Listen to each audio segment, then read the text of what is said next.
Hello and welcome folks, Ragnarok Total War here with a very brief video today showing you exactly how the Total War Attila movement exploit works.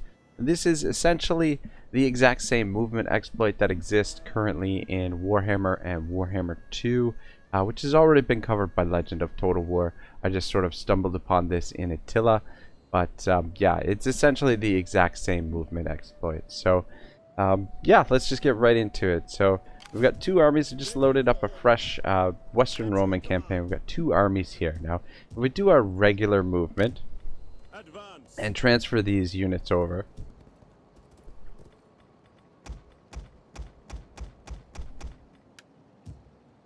as we can see, the furthest this army can move is to about here.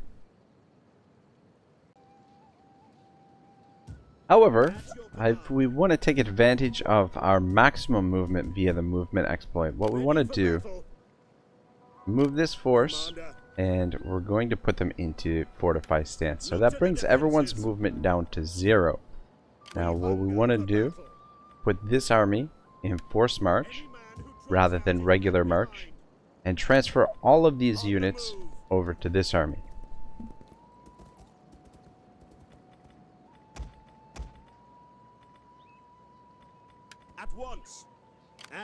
Now, ready for battle. If we click on this army and put them back into regular stance, all of a sudden we've got, it's as if these units haven't moved. So we can move all the way over to here. However, if at any point, if we were to switch this back into march stance and then go back to regular, we actually lose that movement. So that's something to note, guys. So just make sure you don't put the force back into force march unless you absolutely have to, but there's no reason why you would actually have to, because you would actually lose all of that movement. So just keep them, once you transfer the units over, make sure you stay in regular march rather than force march. And that's essentially it. Not a game-breaking exploit in my opinion. It just gives you a few tactical options.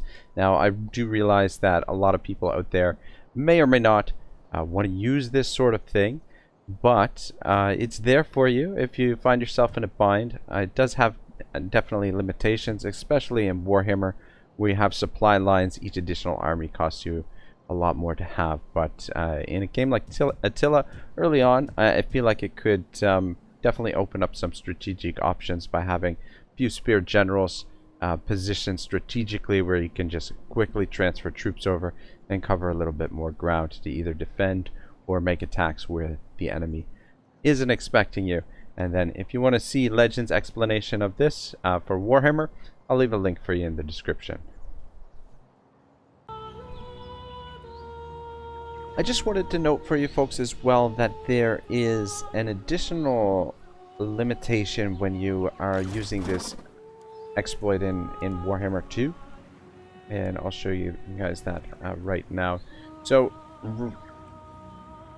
any units that we transfer over to this army should only technically be able to move to there. So when they're transferred over, we should only really be able to move there. However, again, we're going to use the exploit so that we can get the full range of this force. Transfer them over, and suddenly the range is limited to a certain extent.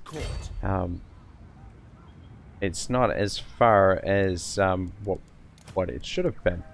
Now, the reason for that is transferring over I cannot obey.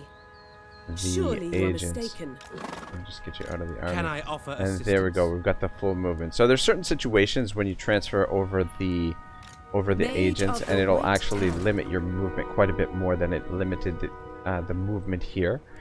So that's just something to note, is that the exploit doesn't always work to the same extent when you're transferring the agents over to the army. So just another limitation for you. But I mean, if you're just transferring over straight troops, it's no problem at all.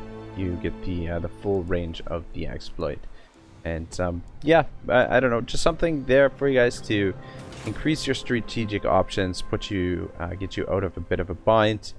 This will work better with certain factions. I would say Bretonia would be a great faction to use this for, because you don't have the extra upkeep for supply lines.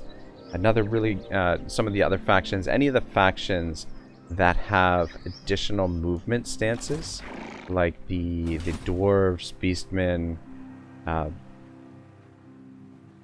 wood elves, you can actually do multiple transfers in the same turn with the march stance, and then the beastways or the underground pathways transferring over to multiple armies. Though it does require a fair bit of planning ahead in order to, you know, really make the most use of this kind of exploit, which is why I'm okay with using it, to be honest myself. I mean, I know not everyone is gonna have the same opinion, but I just like that you have to think a little bit to actually put this into action and just plan things out. But it does give you that extra little bit of flexibility to get you out of jams here and there. So hope you guys enjoyed this, and yeah, don't forget to like and subscribe, and I'll see you guys soon. Have a great day. Ragnarok signing out.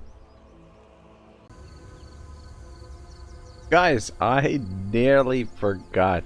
This exploit also works in Total War Troy. So if we take this army here, pop him into encampment stance, put Menelaus here in a force march, transfer these troops over, and then we'll be able to transport them a little bit further than we technically should be allowed to. March on! I'll win or die trying. So there you go, there you have it. A little bit, gives you a little bit more reach. But, I mean, it is Total War. It's still Total War Troy, though. So, I don't know how much use this will see. I mean, because, I mean, let's be honest. Who really cares? Anyway, thanks again for watching.